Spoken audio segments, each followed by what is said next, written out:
everyone, welcome and thank you for joining us. As a reminder, we have you muted for our initial briefing. Once the briefing is finished, you can use the Zoom application to either raise your hand for a question or you can type your question in the chat. If you've called in via phone only, you can use *9 to raise your hand.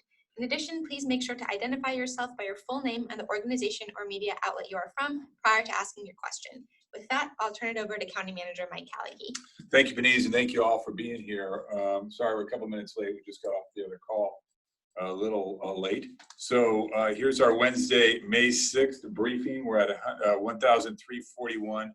That's about plus 60 for the last 2 days. We still see numbers, coming in at about 20 to 30 a day. As you look at the information, we were about just over 15,000 tested now. And what I'm happy to see is the average days of results continue to come down, 1.66. We've got 59 people currently hospitalized. We've got great ICU beds, 66%. Ventilators, great shape. Surge beds are in great shape also. One of the things I just wanted to really discuss with you today was this care site outreach support team that Health has put together. That's CSOST. I don't know what the heck that stands for, but as far as an acronym, but it's the Care Site Outreach Support Team created by the EMS agency. And really, this is so important to where we are and what we've seen and what we'll be dealing with in the future. And really, the purpose of this unit is to provide guidance and support to facilities that provide care to the vulnerable populations in congregate settings within our county as they navigate the response to the COVID-19. And obviously, these are the areas of greatest concern for us, where we've seen people get sick and unfortunately pass away. And once it gets started in a location, we can see more and more of it pretty quickly. So these are some of our most senior members in this population. And it's really comprised of healthcare providers and support staff, including AMI and volunteers. And what they do is they really start with initial outreach of phone call to these places. We have 300 plus places, we've mentioned this before, 365 or something like that. In the county, we've got, many individuals living at these locations, large and small locations.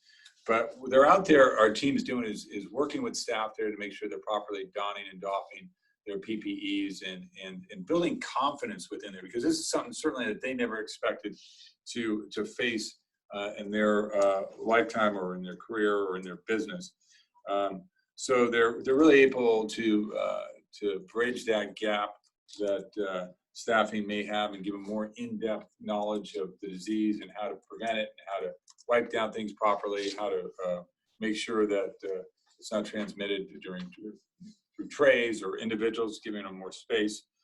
So what they're outreaching to are the skilled nursing facilities, the residential care facilities for our seniors, assisted living, board and care, home health, long-term care facilities, intermediate care facilities. Operates 7 days a week, and to date has completed 144 facility visits. I mean, it's amazing. So if we have a concern someplace 7 days a week, we can take this team and insert them into that facility to start really supplementing what's going on there, and to the extent necessary, bring some PPE in and get some testing done. And they're just doing a great job. And it's really an outstanding tool that we're utilizing in this county. I just want to emphasize, we're one of the first in the state to do this, if not the country. And, it's again, just a credit to Health and EMS and all they're doing. So where Health is today, they are focusing on testing. This week, we're starting to see more test kits come in. Not where we want to be, though. I mean, we're at 6,600 test kits this week. That is by far more than we've had in a long time. So that's great that we have that supply coming in.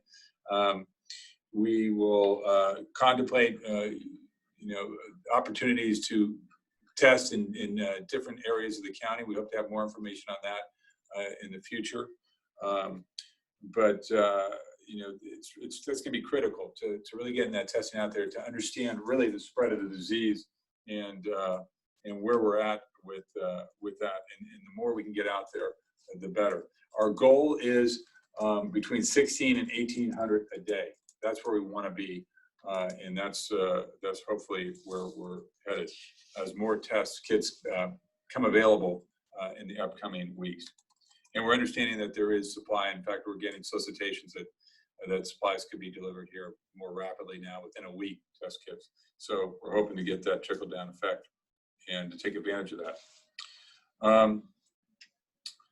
Just real quickly, the Bayfront Station for the homeless, we've got now 67 clients there, utilizing 57 rooms. So we've got capacity for maybe 23 more rooms there. And overall, as of 5/5, there are 87 vulnerable homeless clients in hotels. We still have room in our shelters, and we're happy to bring people into those, so that we can certainly continue to work on that. On the SMC Strong, we've had 991 donors, so call it 1,000 donors, and we've raised $7.5 million donated so far. 1,872 individual applications were submitted from SMC residents through our core agencies, so 1,872 applications. The nonprofit grants are live as of today, and applications will be evaluated based on completeness and purpose of funding. So that's interesting. And then the small business grant program funds will go out this week, 2 weeks after the funding was initially approved by the board. So almost 300 San Mateo County businesses will be assisted through this program. So the only other thing I just wanted to report out to you is I'm happy to report this out, and that is the arrival of PPE. And this is something that's long awaited, something that we talked is really one of those 3 legs of the stool to opening up, and that's having enough PPE in case there was a surge in the future as you open up, making sure that there's adequate testing, and making sure that the contact tracing is in place. So really all 3 of those legs are coming together right now. We are putting a robust contact tracing plan in place here. They have it in place right now. I think we're certainly ahead of the curve there. They have capacity on the contact tracing now, and we're going to supplement that and build upon that to beyond a worst case scenario, so that we have people ready to step in. The testing, as we talked about earlier, is coming online, and now the PPE. And now I want to just give you an idea. So delivered, we have 671,000 face shields with another 330 pending delivery this week. We have 52,000 goggles. We have 50,000 surgical gowns. We have 15,000 coveralls with another 21,000 coming this week. We have 100,000 surgical masks with 500,000 more coming this week. We have the KN95 masks. We have received 150,000 with another 800,000 coming this week. Hand sanitizers, we received 1,100 gallons of hand sanitizer with another 24,000 16-ounce bottles slated to arrive. And gloves in various sizes, we've received over 500,000 pairs of those with another 218,000 coming later this week. So, and you know, certainly we have orders beyond that, but this has got us to a point where we can certainly really breathe a sigh of relief in that, knowing that we at least have the PPEs. We're not redlining anymore, to the extent that we could even, you know, go out to healthcare facilities, other healthcare facilities, and loan them to them if they could not establish their supply chain. But we're in pretty good shape right now, and it's only going to get better in the upcoming weeks. So with that, I will see if we have any questions. Please take a moment to use the raise hand feature or type a question into the chat, but I don't see any at this moment. Nope, we have a raised hand. Henrietta J. Burrows. Henrietta, let me first say I love your questions.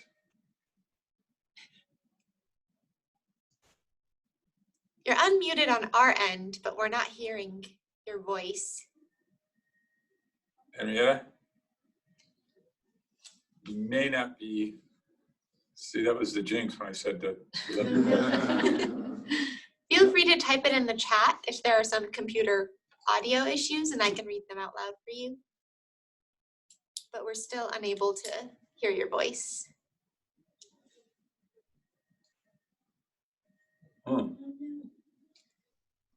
Are there any other questions?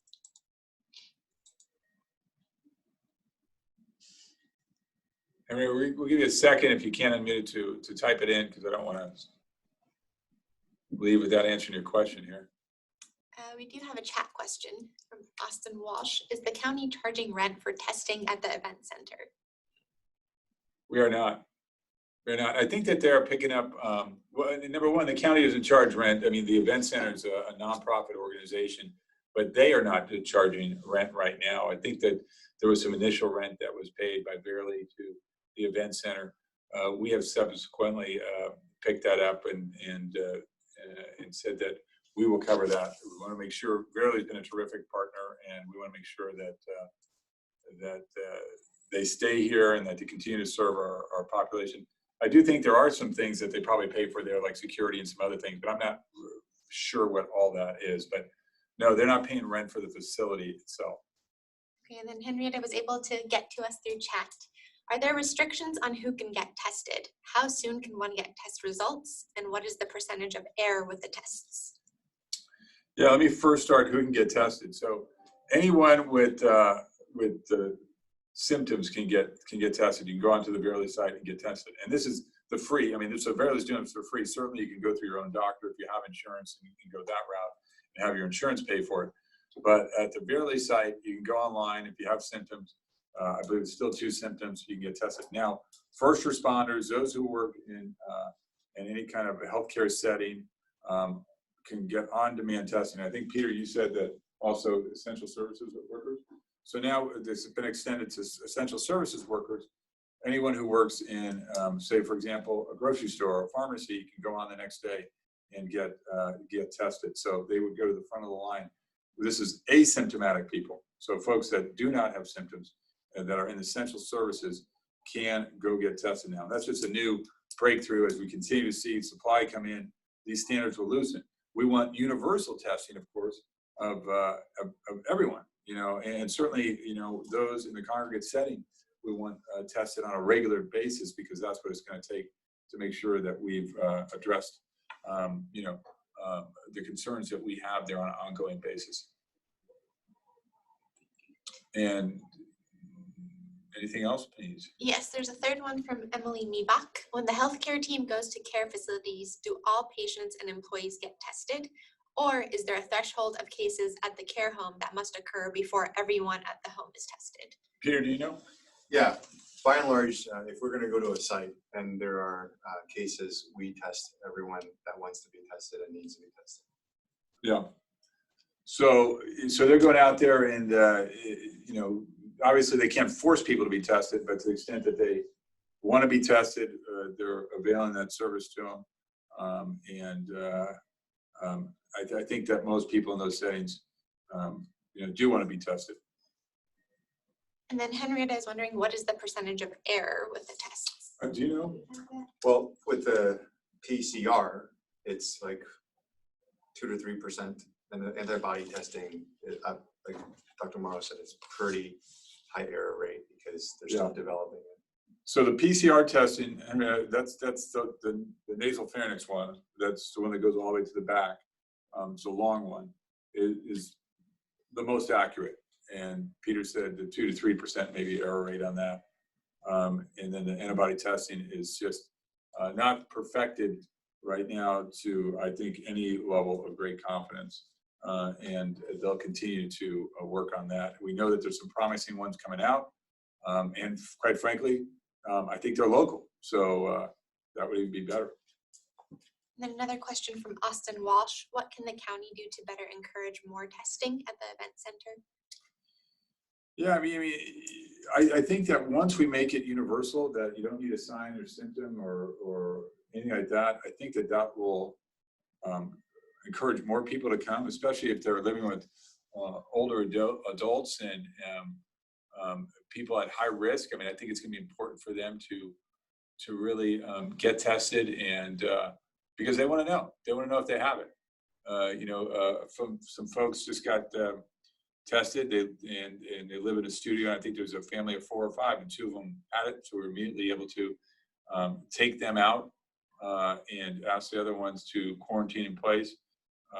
so that we can remove them and put them in a more secure setting where they can get treatment away from the family so they don't continue to infect people. I think that that's going to be a big part of the contact tracing in the future. Is really being able to identify who has it, so then we can make sure that those around them and friends and family they've come in contact with can self-isolate. And that is all for the question. Oh, one just popped in, again from Henrietta. What can be done if someone tests negative and then acquires the virus the next day? Is there a repeat series of testing that can be done? Yeah, I mean, that's the question, right? That it could be, that's why this is not one and done type of scenario. It's really, and that's why for our senior care facilities, that we've got to keep testing in those facilities on an ongoing basis, because it can get in there pretty rapidly. Somebody who's test negative one day can come back a couple of days later and have been exposed. And then you've got even a bigger problem with the asymptomatic folks who can bring it in and showing no symptoms. So I think that this is going to be an ongoing testing type thing. It's just not one situation you're done, especially those who have exposure to our seniors or maybe taking care of their parents, and those who have spouses or loved ones that are are compromised. Their health has been compromised in one way or another. So this is the problem, and that's why we need these tests. And hopefully, they'll become simpler and not so intrusive, but more accurate. And just a nasal swab right now, as I understand, and certainly I'm no scientist or doctor, they're not as accurate as the nasopharynx one. So to the extent that they can develop those that are more less intrusive and more readily able to folks have them test themselves, that is something I think will encourage more testing, and if it's more comfortable, more people will be inclined to do it. Another question from Austin Walsh. Have we measured how many contacts have been traced so far? Peter, do you know? We don't know that.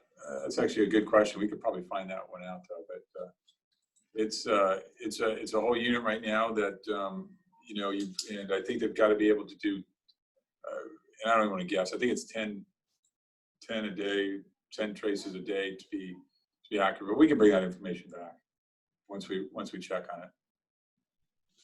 And those are all the questions. Okay, good questions. We will be back on Friday. Everyone take care till then.